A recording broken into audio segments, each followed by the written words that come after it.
如果你也喜歡戰機，那你一定思考過這個問題：如果讓全世界最頂級的4代半戰機空鬥，到底誰能笑到最後？2026年7月21日，這種只能在王牌空戰中過癮的戰鬥，在俄烏戰場變成了現實。美國參議長聯席會議主席凱恩上將當天證實，一架由烏克蘭飛行員駕駛的 F-16在空中擊落了一架俄羅斯的蘇35。雖然他並未透露更多細節，但7月8日的確有人拍到一架蘇35墜毀的畫面。這正是2024年 F-16援烏以來首度實現空對空的勝利。一架1978年服役老得掉牙的戰機，憑什麼保殺2014年才正式入列的超級4代半？同樣是4代半戰機 F-16和蘇35的差距到底在哪裡？2026年7月8日，一個即將讓俄軍恨得咬牙切齒的日子。這天清晨，烏克蘭空軍出動了一架老舊的米格29戰鬥機。這架戰機的表現實在太囂張，它毫不掩飾地釋放着自己的電磁信號，甚至故意打開機載雷達，沿着前線低空飛行。在俄羅斯蘇35飛行員的雷達屏幕上，這簡直就是送上門來的戰功。自衝突爆發以來，俄空天軍就對烏克蘭的老式蘇系戰機擁有極強的心理優勢。他們的主力戰機蘇35擁有極強的超視距攔截能力，面對雷達反射面積大、電子戰設備落後的米格29，俄軍飛行員在100公里外就能鎖死目標，然後愜意地發射導彈，等着拿勳章。急於刷戰果的飛行員果不其然咬住了鈎，他推大油門，開啟動力十足的發動機，撲向預定空域。在他眼中，米格29已經變成了一枚金燦燦的獎章。然而，在他沒有注意到的空中，還藏着2雙虎視眈眈的眼睛。就在米格29佯裝撤退的同時，2架由烏克蘭飛行員駕駛的 F-16正保持着絕對的無線電靜默。他們甚至沒有開啟自己的機載雷達，因為一旦開啟雷達，蘇35的雷達告警接收器就會發出刺耳的警報。在 F-16飛行员的頭盔顯示器上，蘇35的坐標並不是靠自己搜索到的，而是由後方的北約空中預警機、烏克蘭地面部署的高性能防空雷達通過 Link 16军用数据鏈實时喂過来。在俄軍飞行员眼中，四周一片寂靜，但在 F-16飛行员眼中，蘇35就像是在漆黑的房間裡舉着手電筒打滾的笨熊，航速、高度、角速度全都在戰術屏幕上一览无余。當蘇35的注意力全部被前方的米格29吸引，距離被拉近到最致命的射程窗口時，2架 F-16突然猛拉操縱桿，以極高的过载爬升跃出雷達盲区。飞行員按下发射按钮 Focus There， 也就是发射主動雷達制導導彈。導彈離架後，中斷依靠數據鏈修正航線，直到臨近目標最後10幾公里時， AIM-120 導彈自身的微型雷達導引頭才突然開機。當蘇35座艙裡的告警雷達發出瘋狂報鳴時，一切都已經太遲了。即便蘇35擁有性能驚人的矢量推力機動，但在以4馬赫的主動雷達制導導彈面前，也只是一個龐大的靶子。隨着轟的一聲，火球撕裂長空，俄空天軍的驕傲化作烏東農田裡一堆熊熊燃燒的廢鐵。烏克蘭首次取得 F-16空對空作戰的勝利。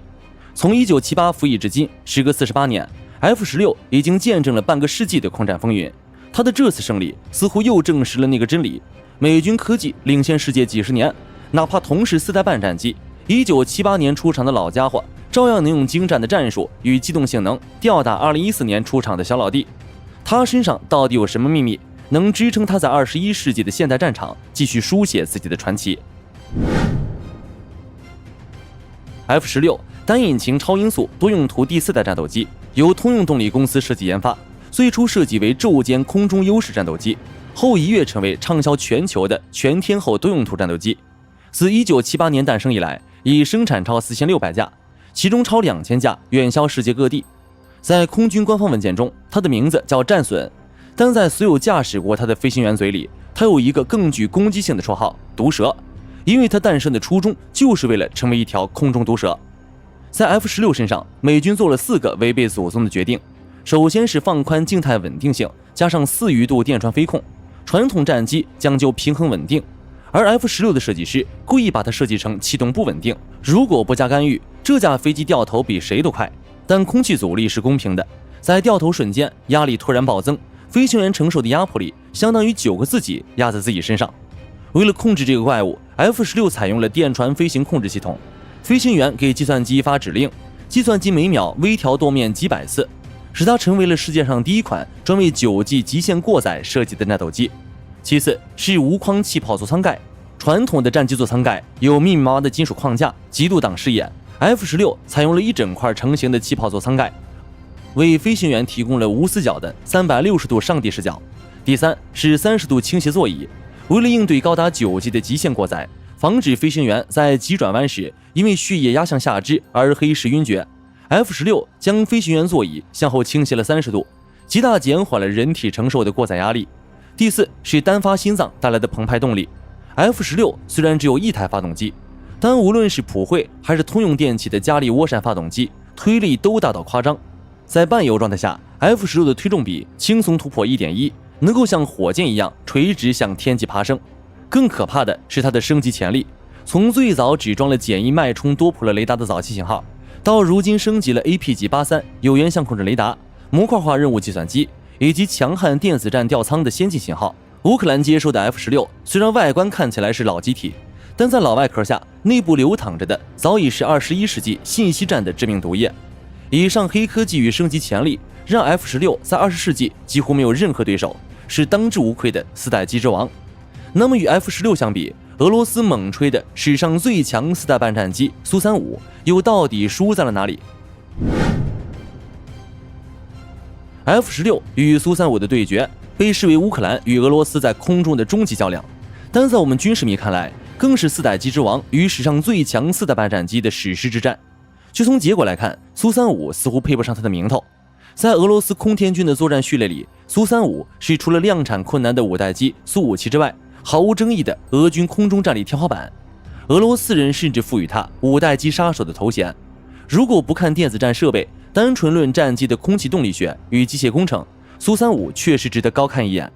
它繼承了傳奇的蘇27側衛家族的升力體啟動布局，寬大的機身，巨大的雙發間隔，讓它本身就如同一隻巨大的飛鳥。而且它還搭載了2台帶有3維矢量推力噴管的發動機。普通飛機的噴口是固定的，靠尾翼改变气流轉向，蘇35的尾噴口卻可以像人的手腕一樣各個方向扭動，這賦予了蘇35的超機動能力，可以在空中做出著名的眼鏡蛇機動。比如在高速飛行中突然把機头拉起90度甚至120度減速，或者像落葉一樣旋轉下落的落葉飄。在目視視距內的近距離狗鬥中，這種能力能讓它更快把導彈掛架對準敵人。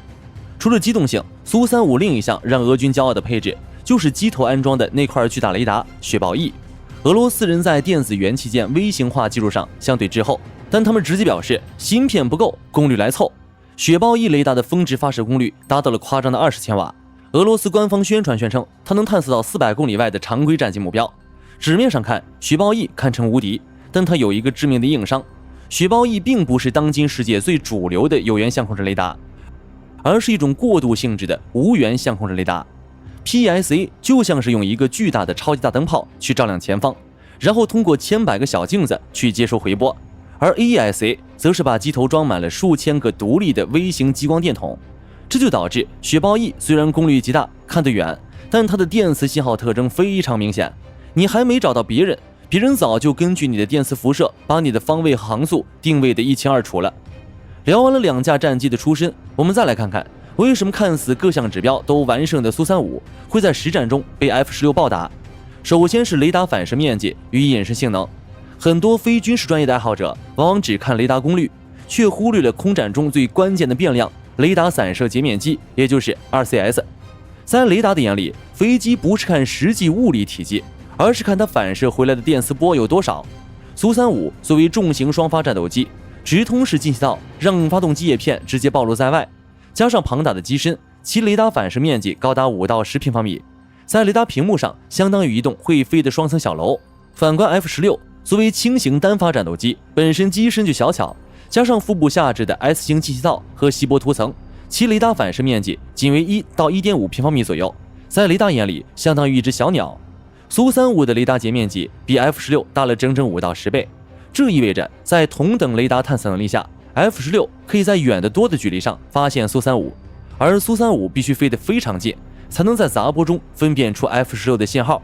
在先敵發現、先敵開火的超视距空戰中，雷達截面積大的一方從一開始就相當於裸奔。其次是雷達機制，蘇35的雪豹 E 雷達雖然功率大，但波束切換速度慢，且由於發射功率過高，一旦遭到對方電子干擾吊艙的干涉，雷達屏幕上就會出現成百上千個虛假目標，瞬間變成瞎子。而烏克蘭的 F-16 裝備了北約提供的先進電子對抗吊艙，這些吊艙能實時接收蘇35的雷達波，瞬間分析其頻率，然後發射極具針對性的干擾信號，直接在蘇35的雷達屏幕上抹去自己的真實位置。這就是為什麼俄飛行員根本沒有發現危險，因為在他的雷達顯示屏上，前方一片太平，干擾信號早把危險偽裝成了空白。接着是網絡化體系，俄羅斯空天軍至今缺乏足夠數量能全天候制空的頂尖預警機，這就導致蘇35在很多時候必須單槍匹馬摸黑式巡邏，他是一個人在戰鬥，信息獲取完全依賴於駕駛艙裡的那塊屏幕。烏克蘭的 F-16不是一架飛機在戰鬥，它的背後是整個北約的情報体系，沿着預警機給出的最佳拦截路徑，悄無聲息地摸到蘇35的後背，然後遞出致命地刀。最後是空导彈上的技術代差。F-16这次使用的核心武器是美軍的 AIM-120阿姆拉姆中程空空导彈，這款導彈具備雙向數据鏈中斷修正，發射後不需要 F-16自己開雷達，極度隱蔽。當導彈飛行到距離目標最後10幾公里時，機頭的微型主動雷達才突然開機鎖死目標。此時發射導彈的 F-16早已做了一個大過載掉頭脫離險境。俄軍的277導彈雖然直面射程也很遠，但在末段引導頭的抗干擾能力和電子對抗算法上，與 AIM-120存在明顯的代際差距。一旦面對具備頂級電子對抗能力的先進戰機，脫靶率會急速上升。由此，各種因素綜合起來，讓蘇35在 F-16面前活像個新兵蛋子。回顧完這場獵殺戰以及 F-16與蘇35的技術對比，我們能學到很多東西。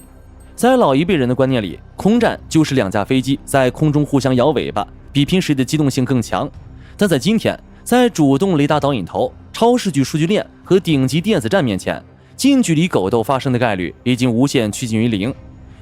你在航展上翻滾的再漂亮，矢量推力擺得再炫酷，面對在50公里外以4倍音速飛來的導彈，這些絕活除了消耗戰機的動能，沒有任何意義。現代空戰的本質已經變成了看誰先發現，誰電子干擾強，誰的數據鏈更高效的戰爭。蘇35單論最大航程、最大載彈量、最大推力和極限機動性，幾乎全面碾壓 F-16。但烏克蘭飛行員依靠北約預警機、地面雷達、戰術數據鏈以及伏擊戰術，打出了一場體系化打擊。這也再次印證了那句軍事名言：沒有廢物的武器，只有廢物的體系。當一架戰鬥機淪為空中孤島時，它再強大，也終究逃不過被獵殺的命運。從1978年第一次飛上藍天，到2026年在烏克蘭東部擊落最頂尖的俄制重型戰機 F-16戰損，用長達半個世紀的輝煌戰績，寫就了航空史上最不可思議的傳奇。但據我看來，它不只是傳奇，更是一個信仰，一段注定載入人類空戰史冊的歷史。這場發生在2026年7月的空戰，絕不會是 F-16故事的終點。隨着更多升級版 F-16以及先進武器的投入，更多 F-16的傳奇故事將被續寫。好了，以上就是本期視頻的全部內容。對於這場 F-16爆殺蘇35的歷史性空戰，大家有什麼看法？歡迎在評論區留言討論。如果你喜歡這種深度硬核的軍事戰術拆解，千萬別忘了長按點讚並點擊關注。感謝大家的收看，我們下期精彩視頻不見不散。好的，各位觀眾朋友們，我們頻道一直在聊真實的軍事資訊和武器裝備，後台也經常有朋友問，有沒有值得推薦的入門級模型？今天就和大家分享一款近期接觸到的產品。首先，它的外形還原度做得相當不錯，比例準確，武器上的一些關鍵細節和標識也都有體現，材質也說得過去，拿在手上有不錯的分量感。其次，它具備一定的可動性，對於理解基礎操作原理有一定幫助，讓它不僅是個靜態擺件。綜合它的做工和可玩性來看，價格確實比較親民。對於想入門模型收藏，或者單純想在桌上貼一個擺件的朋友來說，是一個性價比很高的選擇。商品鏈接已經給你們上了，感興趣的朋友可以自行了解。